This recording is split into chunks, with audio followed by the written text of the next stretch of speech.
Today, we're going to be nuzlocking Pokemon Fire Red Leaf Green, literally as Brock, only allowing myself to use Pokemon that Brock used. But seeing as I've never truly completed a Nuzlocke before, I'm going to need some additions to help me out. First off, Brock has some interesting teams in Stadium. So I'm going to allow myself to use the Pokemon that appear in these teams from the first game. Second, I'm allowing myself to wipe 3 times before I call the challenge over. And if it takes more than 3 attempts, then the run is officially over, for good. That's it, no more runs after that. So looking at the encounters that we have available to us now, we have 8 that we can use on an individual run. So with the rules and encounters available to us out of the way, let's get ready to Brock. I wake up in Brock's body somehow, not knowing where I am, and without any of my beloved Rock-type Pokemon. It seems as though I'm in a child's bedroom in a random small town in the southern Kanto region, which is probably not a good place for me to be, so I hopped out of there real fast to avoid any potential run-ins with the law, even though Brock might be okay with that. I try to exit this strangely small town, but this random old guy prevents me from going into the tall grass without a Pokemon, and takes me to his lab. Inside, this bratty kid awaits us, wanting to get a starter Pokemon, and I figure out where I am. I'm in the lab that gives out starter Pokemon to new trainers, and this must be Professor Oak. In my attempt to explain the situation to the professor, he brushes me aside to pick a starter, where I just so happen to find my beautiful and beloved Onix.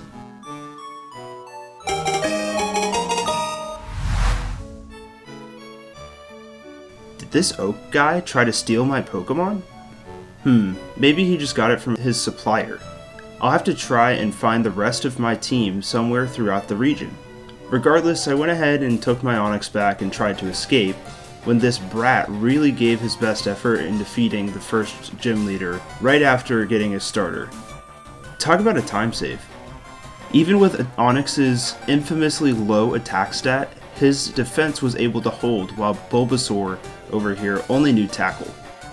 After doing Oak's dirty work, I found out that the box I was carrying had a Pokédex inside. So in order to get revenge on this old professor, I decided to steal one to help find the rest of my team. Where else better to go next than back home, in Pewter City? I had to get through the Viridian Forest first though, which was mostly not a big deal outside of 1 or 2 minor hiccups. Like running out of Tackle PP resulting in a graceful Screech plus Bind combo. Finally we made it back to my hometown.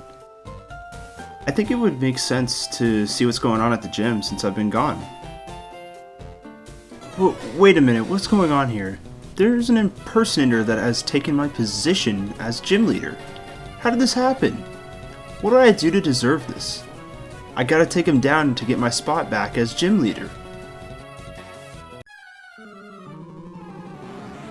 The impersonator starts off with a Geodude that looks eerily similar to my lost Geodude, while I send out my glorious Rock Snake Onix.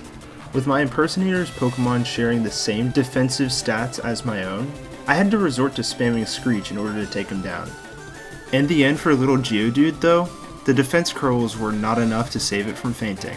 Next up was an Onix v Onix Super Slam that, I kid you not, would have had 0 chance of winning outside of, again, having Screech.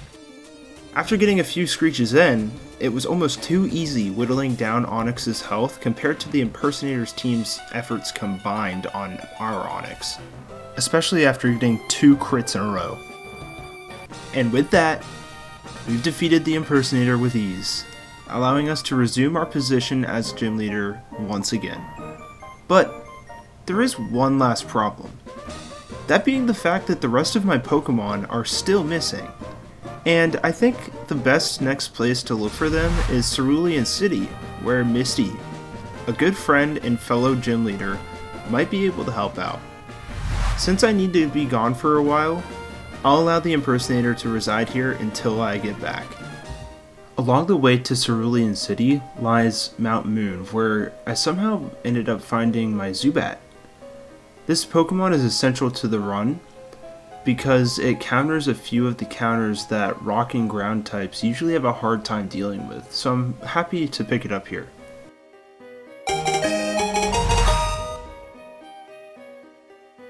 I wonder if it's just a coincidence though that Team Rocket is also here in Mount Moon. Later in the cave, after having to beat up a few thugs, I find a scientist that is in possession of 2 fossils, both of which seem to be mine from before.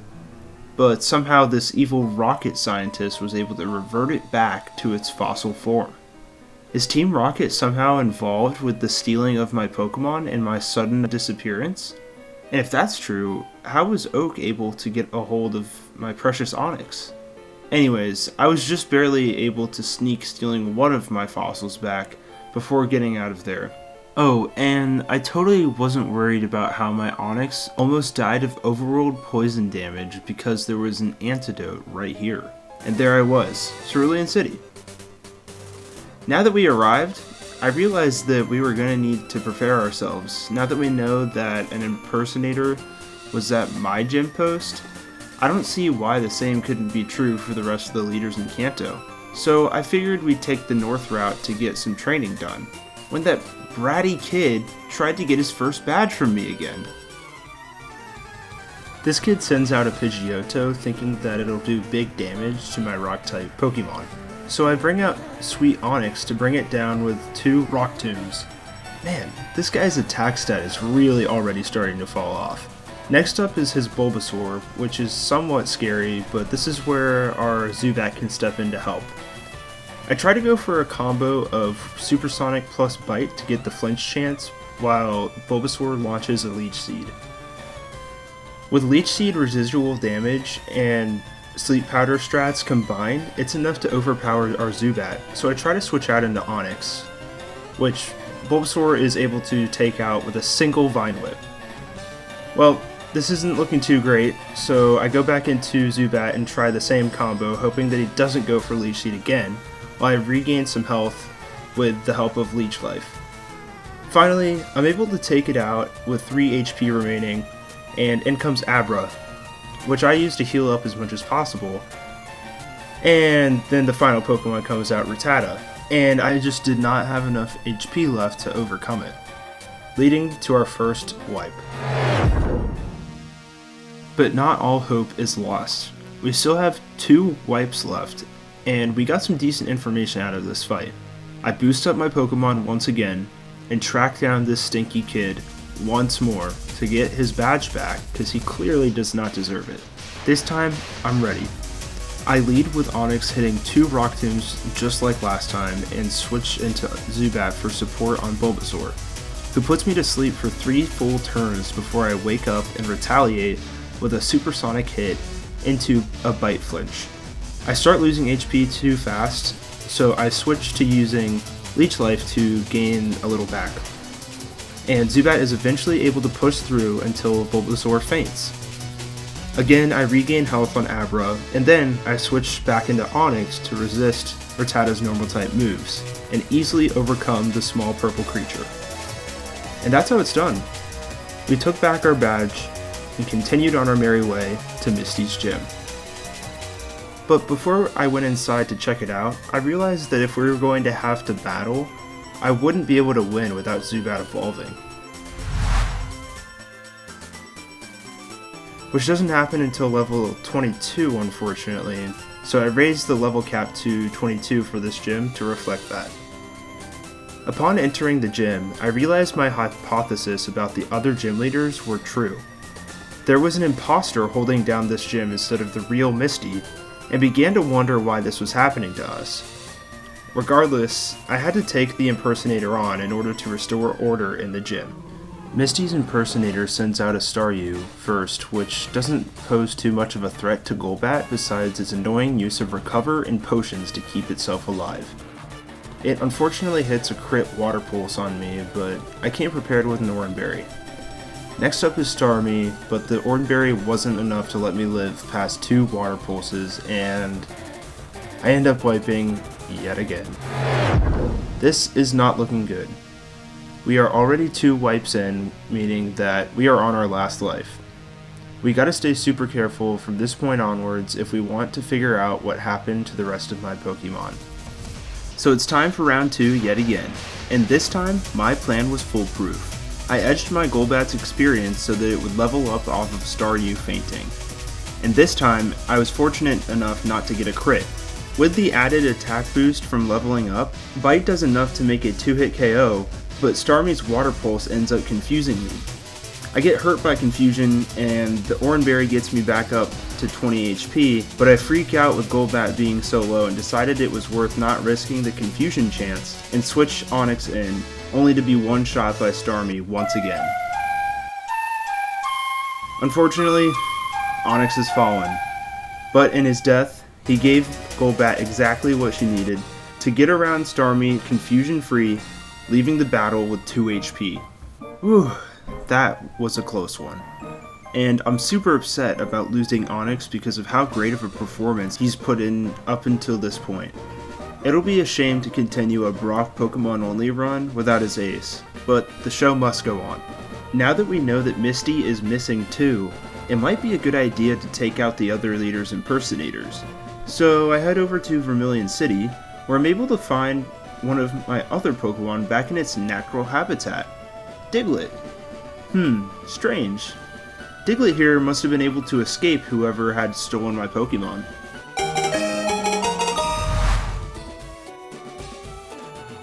Before we're able to take down Lieutenant Surge's impersonator, we're gonna have to get the Cut HM. And thankfully, as a gym leader and a friend of the captain, I have a year-round free ticket to the SS Anne. And after I get on board, that bratty kid returns yet again. And this time, I'm not letting him get a single chance of taking my badge. This kid starts out with a Pidgeotto, while I bring out my Diglett. In between fights, I taught Diglett Attract and Thief, which I use on Pidgeotto immediately while my accuracy gets lowered with Sand Attack, so I switch out just to be safe.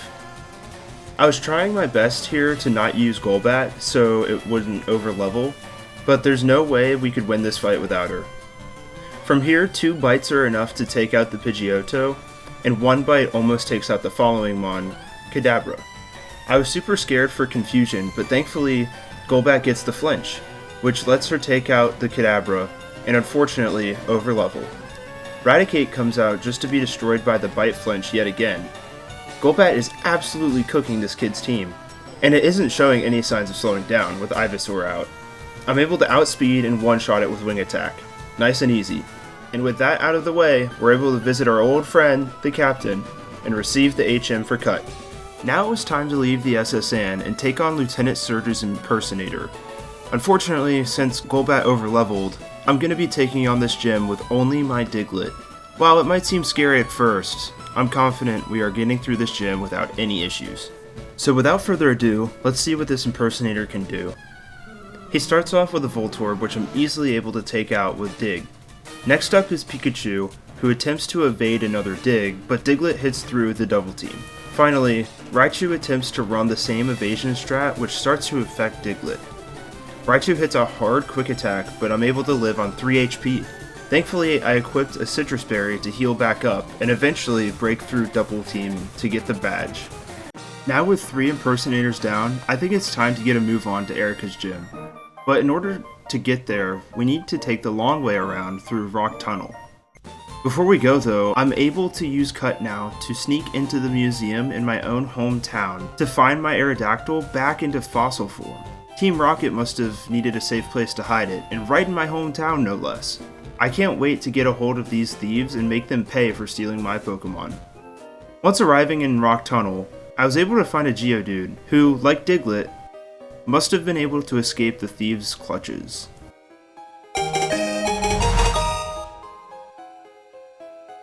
And honestly, nothing else in the Rock Tunnel was of note. So I'll spare you the details and we'll be on our way through Lavender Town and the underground tunnel all the way to Celadon City. Along the way though, Geodude did evolve, giving us some much needed bulk after losing Onix. And from here, all that was left to do was to check out the department store for TMs and get ready to take on Erica's impersonator. So, we managed to find her gym behind a cut tree and challenge her even though we have a type disadvantage. I think Golbat is going to destroy this gym with ease, especially after making sure I equipped berries for status conditions.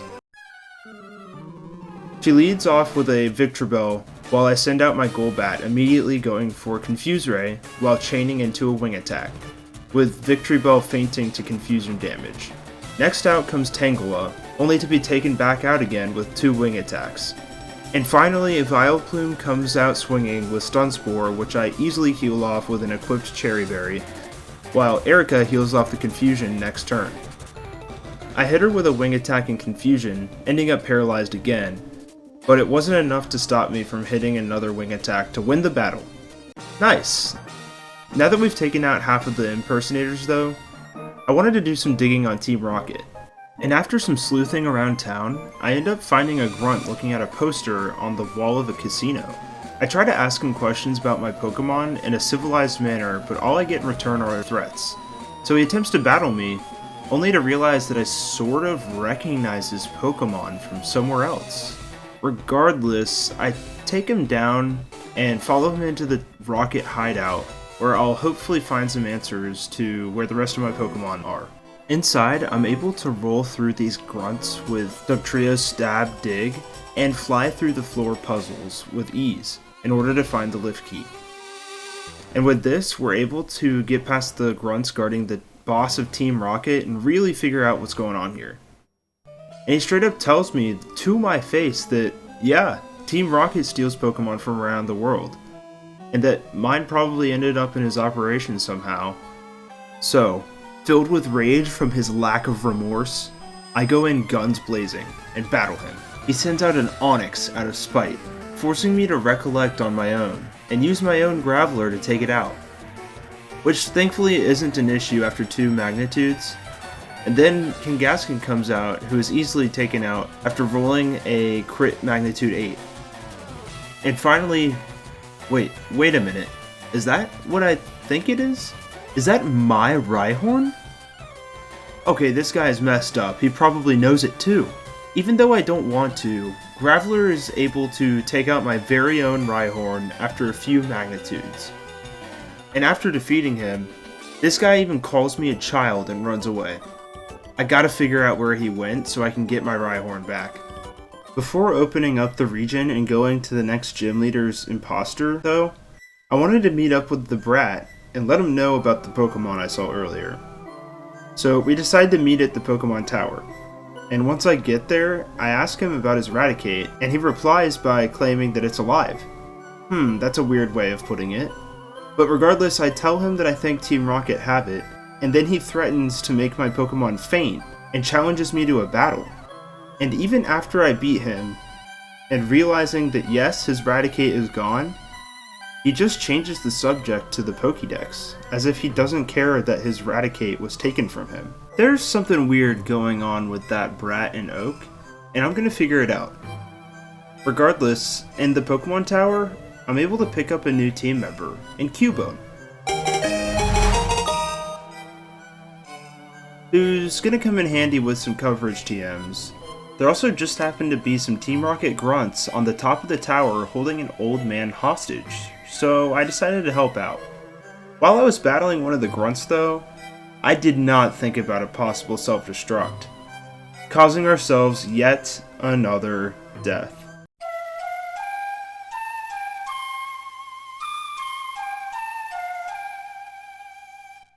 Just as things were looking up with Cubone, it was Dugtrio's time to go. Maybe this is the price I gotta pay to beat Team Rocket. I hope it's worth it. Oh yeah, and Cubone also immediately evolves after leaving the Pokemon Tower for some reason. Strange. Now that we got that out of the way, it was time to steal this old lady's tea to gain access to Saffron City. And as soon as I start exploring the city, I run into a big fan of mine. But he doesn't even recognize me. Fake fan.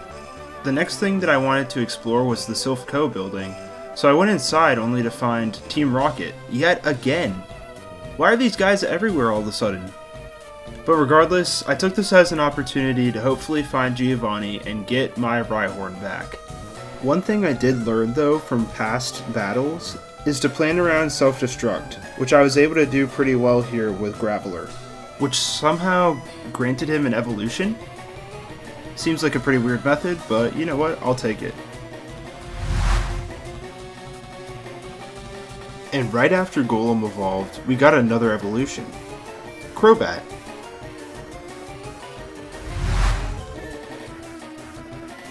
Sounds good to me. I'll take all of the speed and bulk we can get. Once I got to a certain place in the building, I found myself opposite to the brat once again.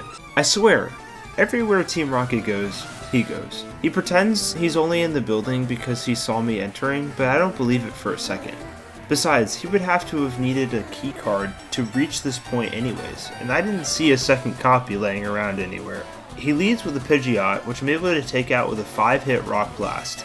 He brings out his Venusaur, which brings me to switch into Crobat, which I'm able to take out with a Confuse Ray and 2 Wing Attacks. Next up is Alakazam, so I hit him with a Bite, and then switch out on a Future Sight, knowing I wouldn't be able to tank that well. I finish off the Alakazam with a Rock Blast, and then Gyarados comes out, when I decide to roll the dice yet again on a Hyrule Rock Blast.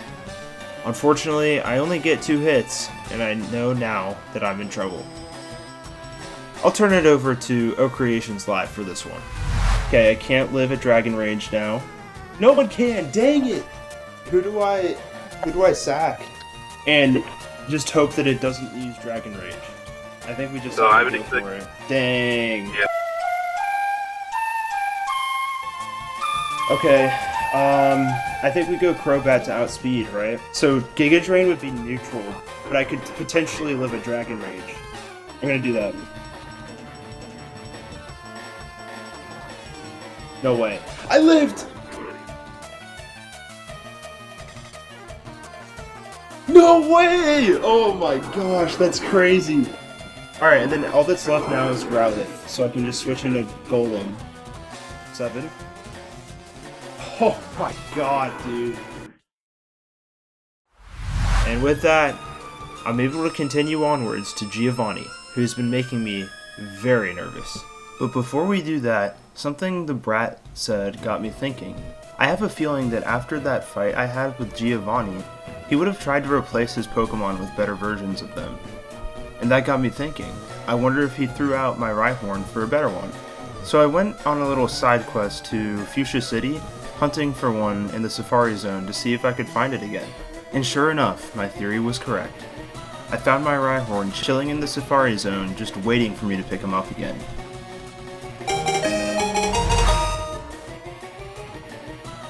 And as soon as I leveled him up with the rest of the team, we had another evolution on our hands. And now that we have Rhydon here, we can teach the secret sauce to them to get past Giovanni once again. And that secret sauce is Surf. Don't ask me why this guy can learn Surf, because I'm just going to accept it because this single HM pretty much saved the run. So now it was time to take on Giovanni once again. He mentioned striking a deal with the president of Silph Co, and I wonder what that could be about. Regardless, the battle begins, and he sends out a Nidorino, while I send out my Crobat, starting with a Confuse Ray that makes Nidorino hit itself twice. I switch into Rhydon to prevent having to switch in on Nidoqueen's double kick. Next turn though, she hits me with a double kick, and thankfully it doesn't do nearly as much damage as I thought it would do, and my Surf does the same. Thankfully, even with getting poisoned, I'm able to outdamage it and take it out. Next up is Kangaskhan, so I switch up into Golem, who takes it out after a few digs. Finally, Giovanni sends out his new Rhyhorn, and I'm able to take it out with the single dig. There we go, that should put a wrench in these thugs' plans for now. Now that that's been dealt with, we can take on the impersonator in this city. And let me just say, Sabrina's is tough. I've taught my Pokemon coverage moves and equipped items just to be as careful as possible here, but it's going to take a lot to get through this one. The impersonator sends out a Kadabra, which I can chain a Confuse Ray and Bite together to take it out. Mr. Mime comes out next, which I cheese the same way, getting hit by confusion and flinching to bites. I then take out Venomoth with a single fly, but here's where it gets tricky though. I try the same strats on Alakazam, but Sabrina's impersonator sets up a future sight and heals off the confusion with a full heal. I send out Golem, thinking that I won't be able to live the future sight, and unfortunately, he goes down to a crit. Although, I don't even know if that mattered. Sending Crobat back in, I get hit with the future sight, and try the Confuse Ray plus Bite strats again. Alakazam is able to out-damage me though, leaving Crobat in the dust.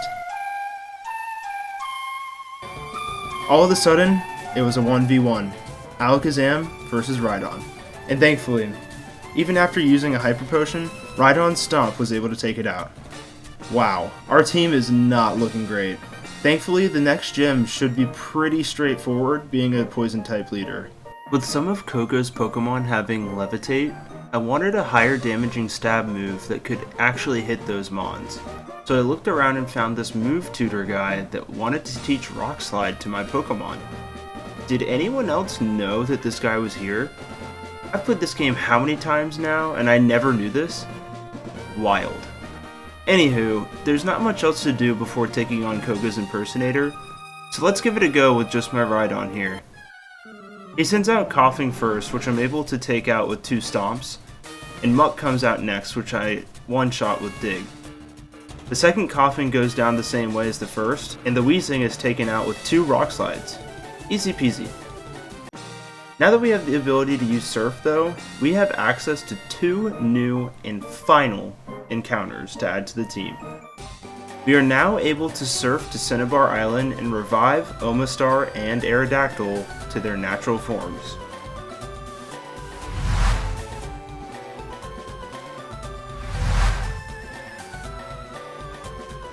And thankfully, the next Gym Leader's impersonator was just as easy as the last one, especially with the addition of Omastar. But after this gym battle, Bill wants to take me on a side quest to the Sevi Islands, which I decide may end up being useful to get the Rock Smash HM, which I put on Omastar for now. Looks like the only thing left to do now is take on the last Gym Leader's impersonator. I've never met the 8th Gym Leader as he's always gone from the gym, so let's see what he's got. Wait a minute. It all makes sense now. Giovanni is the 8th Gym Leader, and he's in control of the impersonators because he stole all of the Gym Leader's Pokemon. And if that's true, Professor Oak must be in cahoots with him since he had one of my Pokemon. We gotta take him down once and for all. Giovanni sends out a Rhyhorn while I take it out with a Surf, and take out the following Nidoqueen with 2 more Surfs. Then, I switch into Aerodactyl, who unfortunately misses a Fly on the Nidoking, allowing Giovanni to heal it up after confusion damage.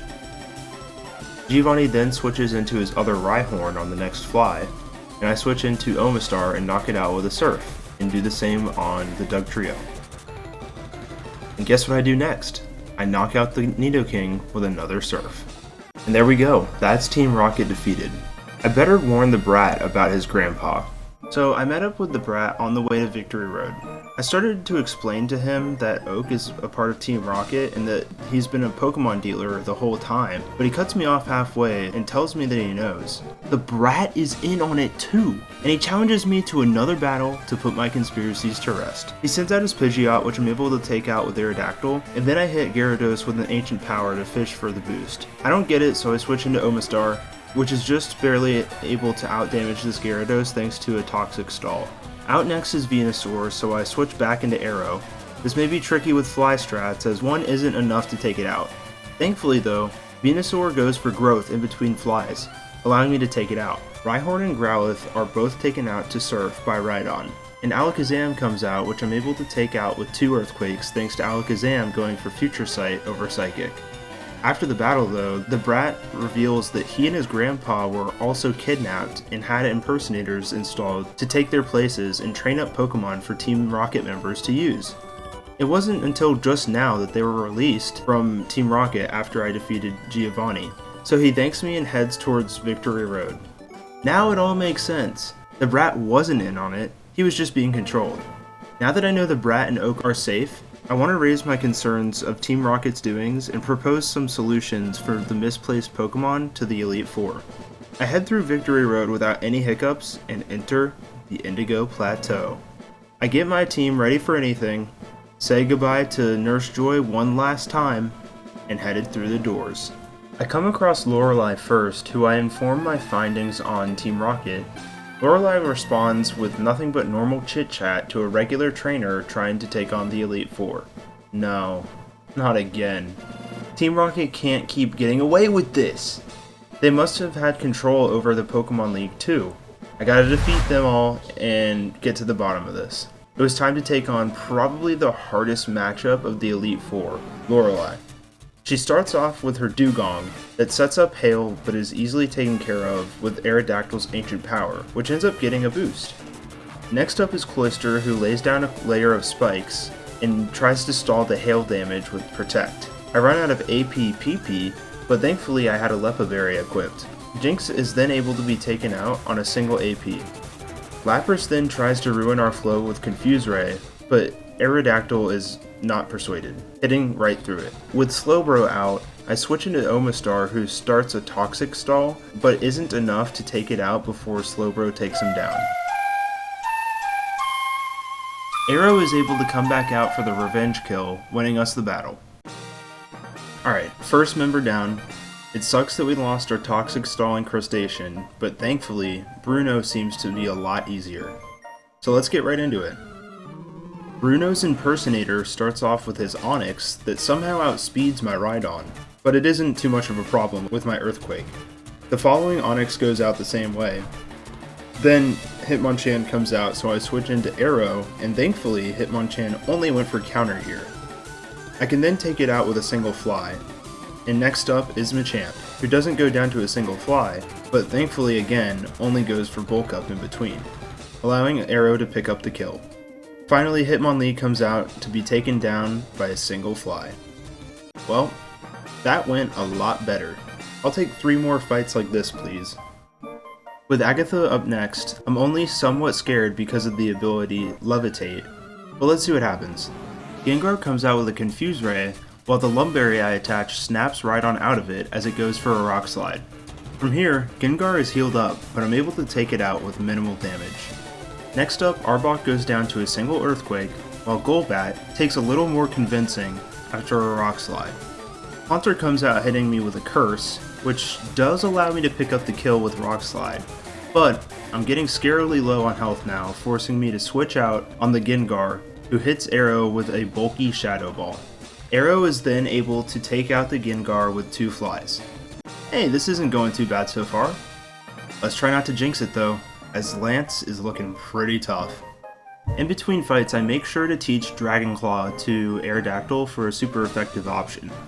With only 2 Pokemon left, this is a fight I'm especially worried about, now that Lance's Pokemon have almost caught up to us in levels.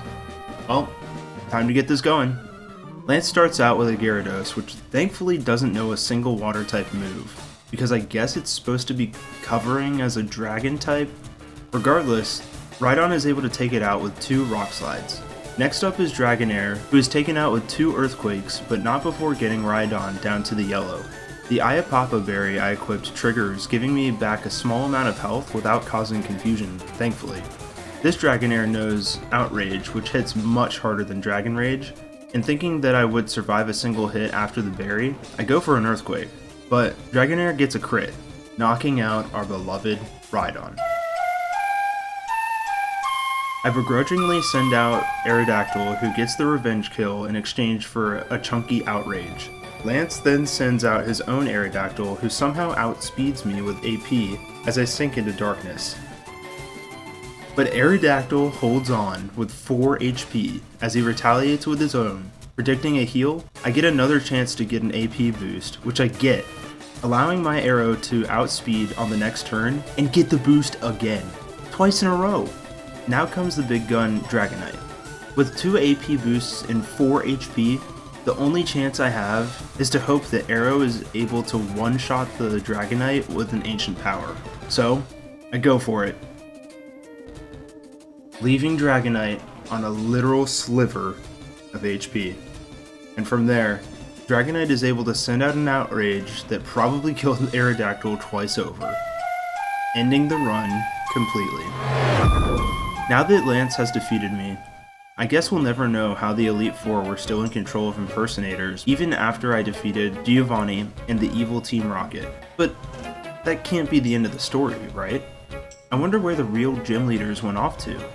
Either way, with nothing else left to do, I fly back home to Peter City and return to my position as gym leader once again. Thank you to everyone for watching this Nuzlocke. I had a blast playing the game and putting this video together to highlight it for you. If you enjoyed the video, please leave a like and subscribe, and maybe even comment what your favorite moment was. I plan to continue this series with more gym leaders and games, and create other videos like shiny hunting in Scarlet and Violet with certain challenges in place, and a playthrough of the DLC when it comes out this month, so be on the lookout for that. Anyways, I've been O Creations, and I'll catch you all in the next one.